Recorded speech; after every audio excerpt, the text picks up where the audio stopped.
দুপুরে সাদা মাটা মেনু। আজকে আমি কলা পাতায় খাচ্ছি। কলা পাতা খেতে আমার না ভীষণ ভালো লাগে, যাই খাই তাতেই মনে হয় ভীষণ টেস্ট। যাকে প্রথমে একটু নিয়ে নেবো ঘি। ঘি নিয়েছি। আচ্ছা, একটু নুন নেওয়াই আছে, আগেই নিয়ে নিয়েছি, আর ভাতটা নিতে গিয়ে ভেঙে গেছে। আচ্ছা, তার সঙ্গে একটু নিলাম শসা, তার সঙ্গে একটা নিলাম লেবু।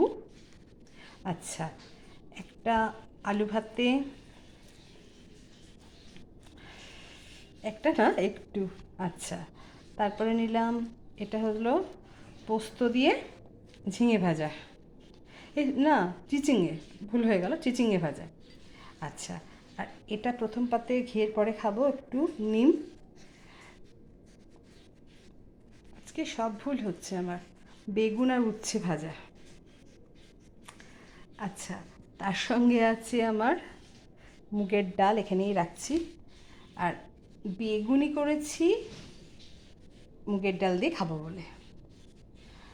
আর আছে একদম কষা কষা করে মাটন। এই যে আলু দিয়ে মাটন, একদম কষা কষা করে। এই যে মাটন, মাটনটা খুব সফট, আমি দেখাচ্ছি একবার। এই যে, আর কলা পাতায় খেলে না সমস্ত জিনিসের টেস্ট বেড়ে যায় আমার মনে হয়। এই হলো আজকে দুপুরের সাদামাটা মেনু। তোমাদের কেমন লাগলো প্লিজ আমাকে জানিও। ওকে, থ্যাংক ইউ।